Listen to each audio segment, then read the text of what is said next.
عالمی مالیاتی ادارے نے پاکستان میں سیلاب متاثرین کے لیے امداد پر رضامندی ظاہر کر دی۔ وزارت خزانہ کے مطابق وفاقی وزیر خزانہ اسحاق ڈار کی IMF کے Pakistan mission chief Nathan Porter سے ورچوئل ملاقات ہوئی۔ ملاقات میں IMF کے جاری پروگرام پر پیش رفت پر تبادلہ خیال کیا گیا۔ اس حوالے سے وزارت خزانہ کی جانب سے بتایا گیا کہ ملاقات میں مائیکرو اکنامک فریم ورک اور رواں سال کے اہداف پر بات چیت کی گئی۔ IMF نے سیلاب متاثرین کے لیے امداد پر رضامندی ظاہر کی۔ IMF کے 9ویں جائزے کے لیے تکنیکی سطح کے مذاکرات کو جلد حل کیا جائے گا۔ وزیر خزانہ اسحاق ڈار نے کہا کہ حکومت IMF پروگرام کو کامیابی سے مکمل کرنے کی خواہاں ہے۔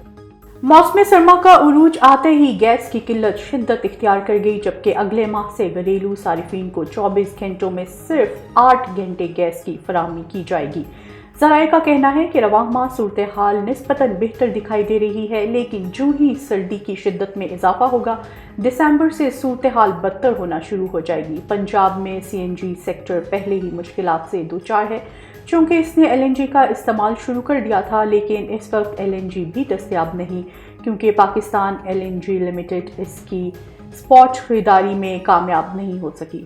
پنجاب بھر میں برائلر مرغی مزید مہنگی ہونے کا خدشہ، فیلڈ میں استعمال ہونے والے سویابین کے کنٹینرز پورٹس پر پھنس گئے۔